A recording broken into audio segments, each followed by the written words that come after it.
नमस्कार दोस्तों, पंजाब केसरी राजस्थान की राजनीतिक चर्चा में मैं आपका दोस्त और होस्ट राहुल आप सभी का बहुत बहुत स्वागत करता हूं।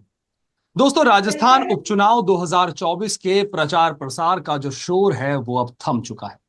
तो वहीं दिन भर की अगर मैं बात करूं तो डोर टू डोर कैंपेन चला, जहां नेता जनता के पास पहुंचे वोट डालने की अपील के लिए।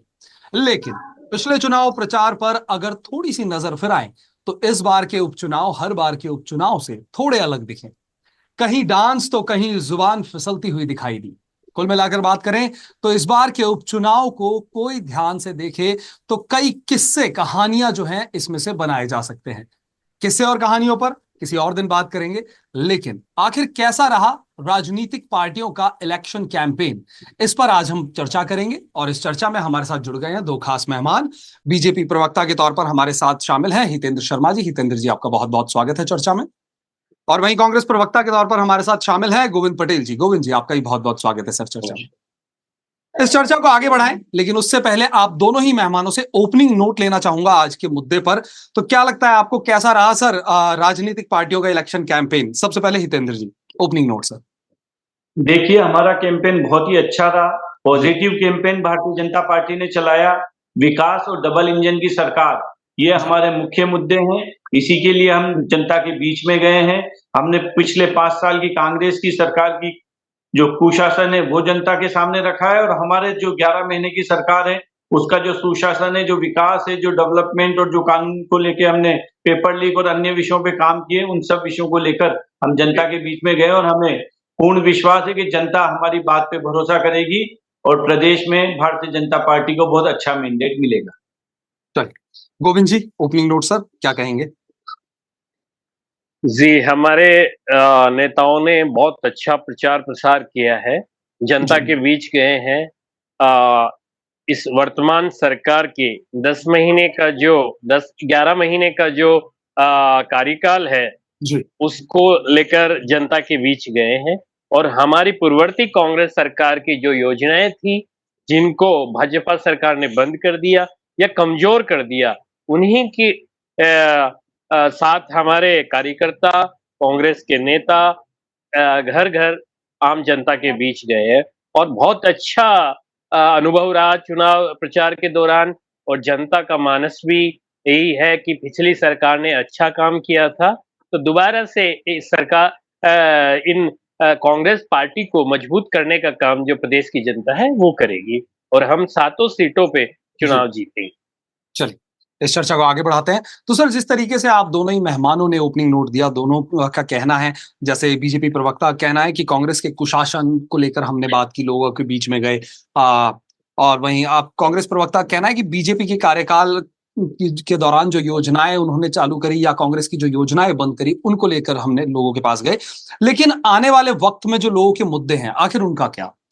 सबसे पहले हितेंद्र जी, क्या कहेंगे? देखिए, हमारी सरकार ने जो संकल्प पत्र जारी करा था, हम उसको लेके पूरी तरह से काम कर रहे हैं। ईआरसीपी का एक बड़ा मुद्दा था। ईआरसीपी के लिए मुख्यमंत्री जी ने सार्वजनिक घोषणा करी है कि अगले माह इसका शिलान्यास होकर कार्य प्रारंभ हो जाएगा। यमुना से जो जल लाना है शेखावाटी में, उस पे हम लोग काम कर रहे हैं। रोजगार के नए अवसर कैसे बने, इसको लेके नई नई इन्वेस्टमेंट समिट हो रही है। इन्वेस्टमेंट लाया जा रहा है लाखों करोड़ रुपए का राजस्थान में। तो हर वर्ग के लिए, चाहे वो किसान हो, जवान हो, महिला हो, सबके लिए भारतीय जनता पार्टी की सरकार एक अच्छी योजनाएं लेके एक उद्देश्य के साथ काम कर रही है, और हमें पूर्ण विश्वास है कि जनता हमें मैंडेट देगी। जी हितेंद्र जी, आप कह रहे हैं कि आप लोग जनता के बीच में गए, लेकिन अगर मैं कल की ही बात करूं तो सीएम साहब की सभा थी 84 में, तो वहां पर इस तरीके की बातें जो है निकल कर आई थी कि लोग उन्हें सुनने तक नहीं पहुंचे। माफ कीजिएगा, रामगढ़ में सभा हुई थी और ये बातें आ रही थी कि उन्हें सुनने तक लोग नहीं पहुंचे। क्या कहेंगे?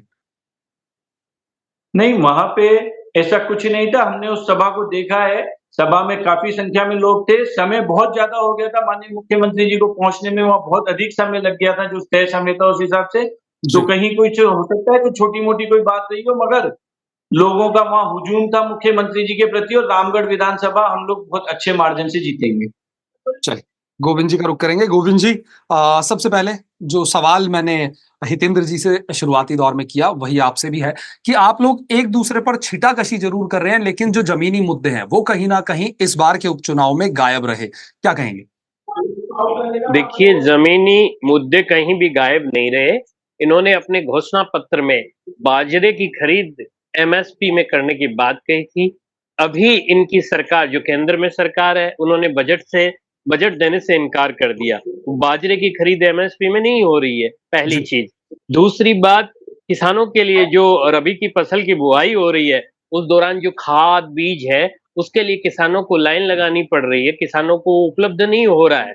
जी तीसरी बात, बिजली की, किसानों को बिजली ना तो पूरी मिल रही है, ना समय पे मिल रही है। तो ये मुद्दे जनता के मुद्दे हैं, ये गौण नहीं हो रहे हैं। और ये मुद्दे ही हमारे कार्यकर्ताओं ने, हमारे नेताओं ने इनके जो नेता हैं, मुख्यमंत्री हैं, उनसे सवाल किए हैं, इनसे पूछे हैं, लेकिन जी ये बात को घुमा फिरा के जवाब देंगे। अभी ये बात कर रहे हैं कि हमने सबका ध्यान रखा है। वृद्धावस्था जो पेंशन है, वो कई लोगों की पेंशनें नहीं आ रही हैं, उनकी पेंशन बंद कर दी गई है। मैं बताऊं राहुल जी, जी मैं संगठन से जुड़ा हुआ हूं, इसलिए कई लोग मेरे संपर्क में हैं, या कई लोग मेरे पास आते हैं, उनकी पेंशन रुकी हुई है, किसी की 6 महीने से, किसी की 7 महीने से, किसी की 5 महीने से, किसी की 4 महीने से। तो ऐसी स्थिति में मुझे बताइए, जो सरकार है, जो सरकार का नुमाइंदा है, वो उनकी जी जो एक समस्या है, उसका समाधान करने की बजाय ये हमारी पार्टी पे आरोप लगा रहे हैं कि इन्होंने ये कर दिया, वो कर दिया। आप अपनी सरकार में हो, आप जनता के लिए क्या कर रहे हो? जनता के लिए कुछ कीजिए, या जनता के लिए कुछ अच्छा कीजिए और फिर जाइए जनता के बीच। अब कल का आप बता रहे हो, मुख्यमंत्री को सुनने के लिए जनता नहीं आई और ये कह रहे हैं कि लेट हो गई। जी जनता विपक्ष भी इस मामले को बहुत उठा रहा है इस वक्त। जी, जनता का जुड़ाव होता है जिस जी भी नेता से, तो जनता घंटों तक इंतजार करती है, क्योंकि वो अपने नेता को सुनना चाहती है। जी तो ये हर क्षेत्र में, मैं ये कहूँ कि ये हर क्षेत्र में पूरी तरह से सरकार फेल साबित हुई है। जी लेकिन आप फेल होने की बातें करते हैं, लेकिन आपने भी अगर विधानसभा चुनाव की मैं बात करूं तो उस वक्त कांग्रेस सरकार का जब कार्यकाल था, उससे पहले बहुत जो योजनाएं हैं कांग्रेस सरकार ने लेकर आई, तमाम तरीके के लोक लुभावने वादे जो है जनता के साथ साझा किए, बताया कि हम क्या क्या करने वाले हैं, लेकिन फिर भी जनता ने सिरे से नकार दिया। क्या कहेंगे? देखिए राहुल जी, हमारी सरकार ने अच्छा काम किया है, नो जी। डाउट, इसमें कोई डाउट नहीं है। फिर हार की हमारी क्या वजह उभरती है? सरकार ने, मैं बता रहा हूँ, उसी बात पे आ रहा हूँ, आप सुनते जाइए। कांग्रेस की सरकार ने अच्छा काम किया, जी पूछे गरीब, किसान, मजदूर, सभी सभी तबकों को लेकर अच्छी जी सोच रखते हुए पूरे प्रदेश के विकास के लिए काम किया। कुछ खामियां रह जाती है, वो जी जो हमें उम्मीद थी, जो परिणाम की हमें उम्मीद थी, वो परिणाम नहीं आ पाया। हमने सुधार किया, आप देखिए लोकसभा में उसका परिणाम हमें मिला है। अभी आपको बता रहा हूँ, यही परिणाम हमें इन उपचुनाव में मिलेगा। जी हितेंद्र जी कुछ कहना चाह रहे हैं? जी, ये जो कह रहे हैं कि इनकी सरकार ने बहुत अच्छा काम किया था, सभी चीजें करी थी। इनकी सरकार को जनता ने 5 साल के लिए चुना था, मगर 4.5 साल तक सिर्फ कुश्ती लड़ने में, राजनीतिक कुश्ती लड़ने में कि एक कुर्सी पे बैठेगा और दूसरा उसको कुर्सी पे नहीं बैठने देगा, में निकाल दिए गए। आखिर ये सर चाह में हमें जी हितेंद्र जी, लेकिन कांग्रेस सरकार जी विपक्ष जो है वो बीजेपी पर भी हमलावर है कि जब से चुनाव जीती है बीजेपी विधानसभा का, तब से इलेक्शन मोड में ही है, काम कुछ कर नहीं रही। जिस तरीके से अभी पेंशन को लेकर जो ये बात करी अभी गोविंद जी ने, तो पेंशन एक बहुत बड़ा मुद्दा बनता जा रहा है, बहुत लंबे समय से इसमें समस्या आ रही है।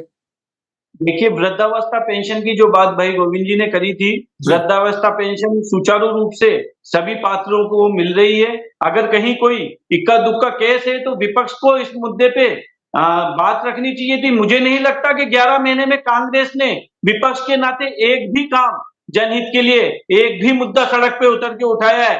हम जी लोगों ने लाठियां खाई थी विपक्ष में रहते हुए, जब पेपर लीक हो रहे थे, बड़े बड़े आंदोलन खड़े करे थे।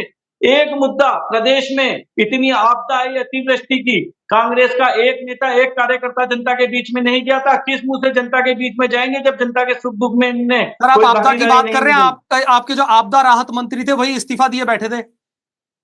आपदा राहत मंत्री गली गली घूम रहे थे। आप सब लोगों ने अपने अपने चैनल पे दिखाया था कि ट्रैक्टर पे बैठ के पैदल जैसे जहां जो सहायता कर सकता था माननीय अरे मुख्यमंत्री जी। हितेंद्र जी, आपके आपदा मंत्री तो ये कह रहे थे कि मैं मंत्री नहीं हूँ। गोविंद जी हितेंद्र जी को जवाब देने दीजिए सर, आपके पास आऊंगा।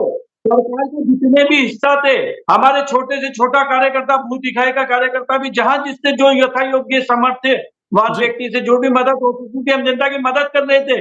वो सारी मीडिया देख रही थी। कांग्रेस का एक भी नेता उस समय धरातल पे था क्या?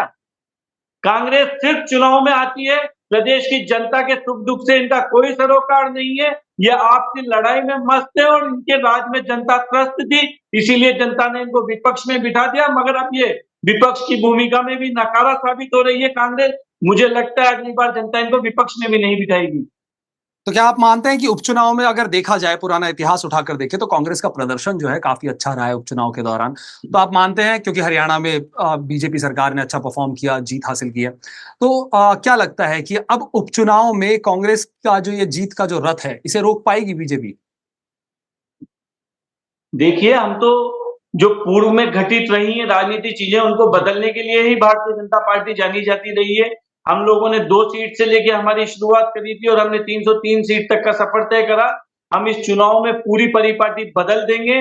भारतीय जनता पार्टी के विकास, सुशासन और संगठन, हमारे पास एक मजबूत संगठन है। हम संगठन के दम पर, विकास के दम पर, हमारे नेता, हमारे प्रधानमंत्री माननीय मोदी जी की लोकप्रियता, सभी चीजों के बीच में जनता के साथ हैं और जनता हमें पूर्ण मैंडेट देगी, हमें पूरा विश्वास है। जी।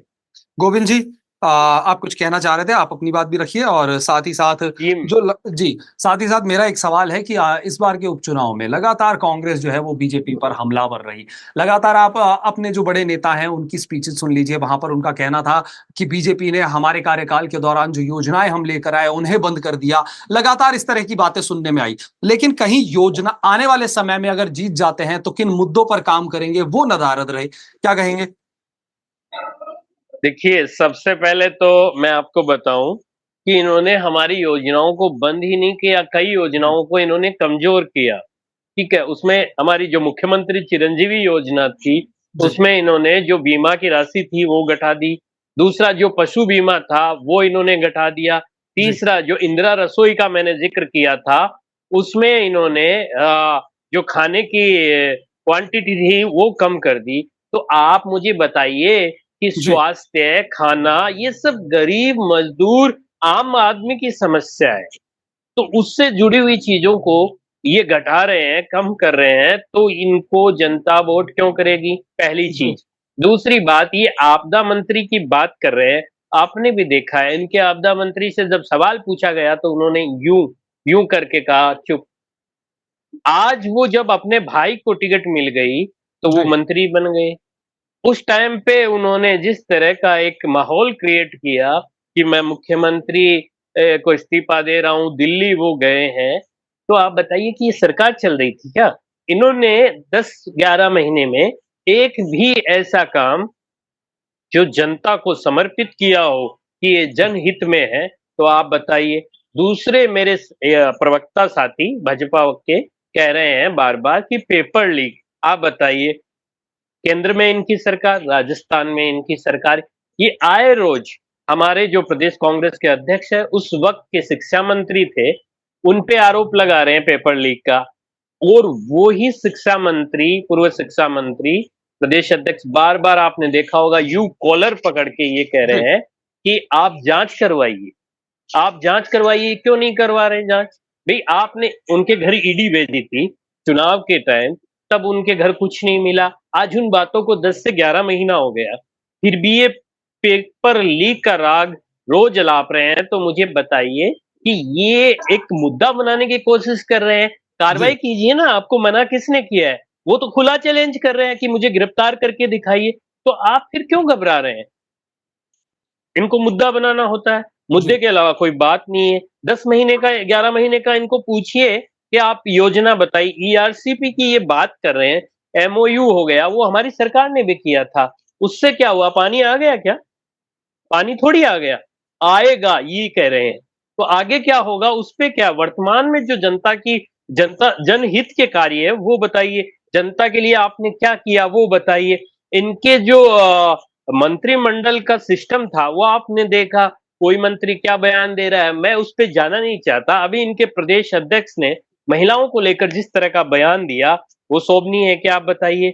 उन्होंने कहा कि मैंने सोशल मीडिया पे देखा कि वो पीहर चली जाएगी, ये हो जाएगा, वो हो जाएगा। तो आप महिलाओं को आज भी उसी हिसाब से देख रहे हैं क्या? महिलाएं आज महिलाएं कहाँ-कहाँ नहीं है आप बताइए? हर जी क्षेत्र में महिलाएं हैं, पुरुष के समान कंधा मिलाकर चल रही है, तो फिर आप इस तरह का वाहियात बयान दे रहे हैं, तो कहीं न कहीं आपकी मानसिकता वही चल रही है, वही परिपाटी चल रही है। जी गोविंद जी, आप बीजेपी बयानवीरों ने की बात कर रहे हैं। चलिए, आप कह रहे हैं जी, बयानबाजियों की बात कर रहे हैं। आप ही के मंत्री हैं रघु शर्मा, उन्होंने जो बयान दिया था कि बीजेपी अगर जीत जाती है तो कत्लेआम होगा राजस्थान के अंदर। तो बयानवीर तो आपकी पार्टी में भी कई शामिल हैं।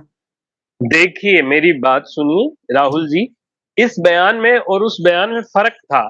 जो रघु जी ने बयान दिया, वो बयान जी इस तरह से था कि आप देखिए कानून व्यवस्था किस तरह से लच्चर हो गई है। भाजपा के जी शासन में आने के बाद ये कानून व्यवस्था जिस तरह से बिगड़ी है, अपराधियों में भय खत्म हो गया है। अपराधियों में बिल्कुल भी भय नहीं है, ना पुलिस प्रशासन का है, ना आम जनता का है। दिन दहाड़े मर्डर हो रहे हैं, दिन दहाड़े डकैतियां हो रही है। तो उस संदर्भ में उनका बयान था, न कि और कोई संदर्भ में उनका बयान।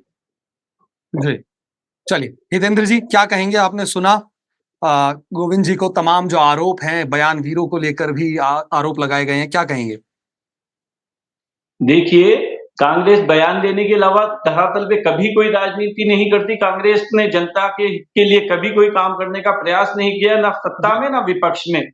कानून व्यवस्था की जहां तक बात है, तो राजस्थान भूला नहीं है। उदयपुर का कांड राजस्थान भूला नहीं है। भट्टी में कैसे जिंदा झोंक दिया गया था बच्ची को, और किस तरह की उनमें लचर कार्रवाई हुई थी। हमारे राज्य में अगर कहीं कोई अपराध घटित हो रहा है, तो उस जी पे सख्त से सख्त कार्रवाई हो रही है। ये जो बोल रहे हैं इनकी सरकार की योजनाएं हमने बदल दी या बंद कर दी, हाँ, हमने इनकी सरकार की योजनाएं और इनके सरकार में जो पेपर लीक उद्योग चल रहा था उसको बंद करने का काम किया है। और जो इनकी इच्छा है कि डोडासरा जी को गिरफ्तार किया जाए, जांच चल रही है। जो भी उसमें न्याय जी संगत कार्रवाई होगी, उनकी इच्छा जल्द पूरी होगी और एक भी दोषी नहीं बचेगा। 60 से ऊपर दोषियों को हम लोगों ने अभी तक सलाखों के पीछे पहुंचाने का काम किया है। बिजली समस्या की ये बात कर रहे थे, बिजली पे बोलने का कांग्रेस को अधिकार नहीं है। जी जिस तरह से प्रदेश को बिजली के कर्ज में डुबा के गए थे, जिस तरह से बिजली उधार छोड़ के गए थे, हम लोगों ने उन गड्ढों को भरने का काम किया और जनता को राहत देने का काम किया है। इन्होंने प्रदेश की पूरी व्यवस्था को ठप्प जी कर दिया था। बिल्कुल। लेकिन बयानवीरों की जो बात चल रही है, देखिए सर, उसमें अभी सीएम के सामने जो विवादित बयान आया था सरपंच कांतिलाल का कि लड़कियों की शादी जो है वो मुस्लिम समाज में नहीं करनी चाहिए। इस तरह के तमाम बयान जो है ये भी निकल कर सामने आए हैं। तो कई ऐसे बयान हैं जो कि ऐसे कहें कि ऐसे शब्द हैं जिनका इस्तेमाल शायद ऐसे प्लेटफॉर्म पर नहीं करना चाहिए। क्या कहेंगे? राजकुमार रोध भी कह रहे हैं कि इस मामले को लेकर वो एफआईआर दर्ज करवाने की उन्होंने चेतावनी भी दी है। नहीं, जहाँ तक सरपंच साहब का बयान था, मैंने वो बयान नहीं सुना, मगर हाँ, मैं इस चीज़ से जी इत्तेफ़ाक रखता हूँ कि किसी के साथ भी धोखेपूर्वक, किसी दूसरे धर्म के व्यक्ति के साथ अगर उसका किसी धोखे से या मैनिपुलेट करके उसका कन्वर्जन किया जा रहा है, तो वो गलत है। हम इस जी चीज़ को नहीं मानते। कानून जो भी कार्रवाई करता है, इसमें वो उचित कार्रवाई होनी चाहिए और किसी भी विधर्मी के साथ, दूसरे धर्म के व्यक्ति के साथ ना चाहते हुए धर्म में उसकी जाति छुपाकर, उसका धर्म छुपाकर अगर कोई इस तरह की घटना कर रहा है, तो उसपे कानून है और कानून अपना काम कर रहा है।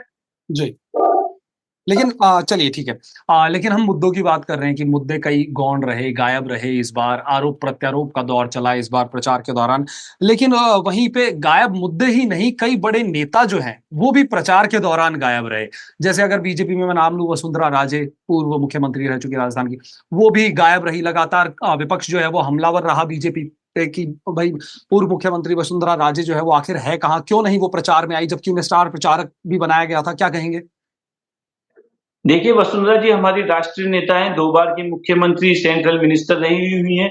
उनमें जी पारिवारिक परिस्थितियों के चलते और राष्ट्रीय ज़िम्मेदारी के चलते वो जी उपचुनाव में समय कम दे पाई हैं, समय नहीं दे पाई। हमारे बाकी सभी नेता लोग प्रचार में लगे हुए थे, मगर जी हमारे यहाँ इनके यहाँ की तरह नहीं है कि नकारा है, निकम्मा है, आलू बेच रहा है, भिंडी बेच रहा है और ये लड़ा रहा है और इस तरह के अपशब्द या जी एक-दूसरे के प्रति कभी कोई वैमनस्य हमारे यहाँ नहीं रहा। हम परिवार में एक संगठन को परिवार के रूप में मान के सभी लोग उसमें काम करते हैं, छोटे से लेके बड़े नेता कार्यकर्ता सभी लोग। जी। लेकिन सर जिस तरह नाकारा निकम्मा की आप बात कर रहे हैं, देखिए एक घर परिवार है तो उसमें बर्तन अगर रखें तो बर्तन तो बजेंगे ही। वहीं अगर मैं बीजेपी की बात करूँ तो किरोड़ी लाल मीणा को लेकर भी विपक्ष लगातार हमलावर रहा कि अपने भाई को टिकट दिलाने के चक्कर में उन्होंने ये जो पूरा ये जो अपना इस्तीफा दिया प्रकरण, इस्तीफा प्रकरण ये जो हुआ, ये सिर्फ़ अपने भाई जगमोहन मीणा को टिकट दिलवाने के लिए था। क्या कहेंगे? देखिए, जैसा कि आपने कहा कि घर परिवार में वाद-विवाद होते हैं, घर में जी, बर्तन रहेंगे तो बजेंगे, मगर वो बर्तन और वाद-विवाद घर में सुलझाए जाते हैं, वो घर में ही बजते हैं, जी, सड़कों पर आके नहीं बजते। अजमेर से लेके जयपुर तक जुलूस लेके नहीं निकल जाते घर के झगड़े को लेके लोग बाग। तो कांग्रेस के झगड़े ने प्रदेश को प्रभावित करा है, पूरे 4 साल तक लड़ाई चलती रही इनकी। पा गहलोत साहब ने जो 100 लोग उनके साथ उस समय बाड़ाबंदी में रुके थे, जी। उन लोगों को सबको मिनी मुख्यमंत्री बना दिया था, लूट की खुली छूट दे दी थी और उसी खुली छूट की चोट जनता ने इनको विपक्ष में बिठाकर दी थी। जी। चलिए आप कह रहे हैं कि घर की बातें जो हैं वो घर में सेटल डाउन कर ली जाए तो ज़्यादा बेहतर रहता है। लेकिन ये जो इस्तीफ़ा प्रकरण है, उस दौरान आपदा राहत मंत्री जो हैं, उससे तो पूरा राजस्थान प्रदेश जो है, उस दौरान वो प्रभावित रहा था। लोगों को ये समझ नहीं आ रहा था आखिर हम राहत के लिए फ़ोन किसे करें? मंत्री जी तो इस्तीफ़ा दे के बैठे हैं। क्या कहेंगे? देखिए, मंत्री जी ने उस समय भावावेश में इस्तीफा दिया था, उस बारे में हमारे पूरे प्रदेश और केंद्रीय नेतृत्व ने स्थिति स्पष्ट कर दी थी। जी, किरोड़ी लाल जी ने एक लोकसभा चुनाव में अपील करी थी, घोषणा जी, करी थी कि अगर मेरी बात का सम्मान जनता नहीं रखती है तो मैं इस्तीफा दे दूँगा। उन्होंने जी, अपनी बात के तहत जो वो बात के धनी व्यक्ति हैं, इस्तीफा दिया था, पार्टी ने उसको अस्वीकार कर दिया, वो मंत्री हैं।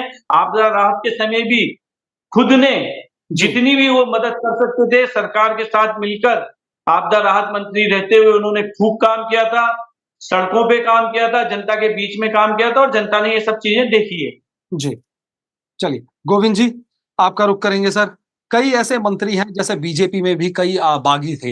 हालाँकि सीएम भजनलाल शर्मा को जादूगर भी कहा गया जिस तरीके से उन्होंने जितने भी बागी हैं उन्हें शांत करके बैठा दिया गया। तो वही लेकिन कांग्रेस की अगर मैं बात करूँ तो शायद कांग्रेस अपने बागियों को मनाने में असमर्थ रही। क्या कहेंगे? देखिए, हमारे जो बागी थे, उनको पार्टी ने टिकट नहीं दिया, जी, तो वो नाराज़ होके चले गए। लेकिन पार्टी ने सर्वे करवाया, पार्टी ने वहाँ के जनता का मानस जाना, उसके जी, बाद टिकट दिया। तो जिनका अगर वजूद होता, जी, जिनके पास कुछ अपने को लगता है कि भई इनसे हमें नुकसान होता है, उनको मनाया जाता है। जिनसे अपने को कोई फ़र्क नहीं पड़ता, जिनसे अपने को कोई नुकसान नहीं हो रहा, उनको मनाए जाने जैसी कोई स्थिति नहीं थी, पहली चीज़। जी, दूसरी बात, कांग्रेस पार्टी ने सभी को जिनके पास जिन्होंने नाराज़गी ज़ाहिर की, उनको बुलाया, बात की, हमारे शीर्ष नेतृत्व ने बात की। जो जी, लोग हमारे साथ हैं, वो साथ है, उनका संगठन में स्वागत है और जिन लोगों ने जी, संगठन के साथ मतलब गद्दारी की है या कहूँ जी, कि जिन्होंने संगठन के साथ गड़बड़ किया है, उनको संगठन से बाहर का रास्ता दिखाया गया है। जी, आपको मैं एक बात बता देना चाहता हूँ कि आज पहचान संगठन के पीछे है, व्यक्ति की कोई पहचान नहीं है। जो पहचान है वो संगठन के पीछे है। तो वो अगर अपने को संगठन से बड़ा मान रहे हैं, तो उन पे कार्रवाई हुई है और जनता ने भी देखा है कि जो अपने संगठन का नहीं है, जिसको संगठन ने नाम पहचान दी, वो संगठन के साथ नहीं खड़े हैं, तो वो जनता के साथ क्या खड़े हो? जी, बिल्कुल। संगठन के साथ जो नहीं खड़े हो पा रहे, वो जनता के साथ क्या खड़े हो पाएँगे? बिल्कुल सही बात कही जी, आपने। लेकिन जिस तरीके से देखिए बीजेपी ने जिस तरीके से डैमेज कंट्रोल किया, कांग्रेस में भी तो ये हो सकता था, कहाँ चूक रह गई?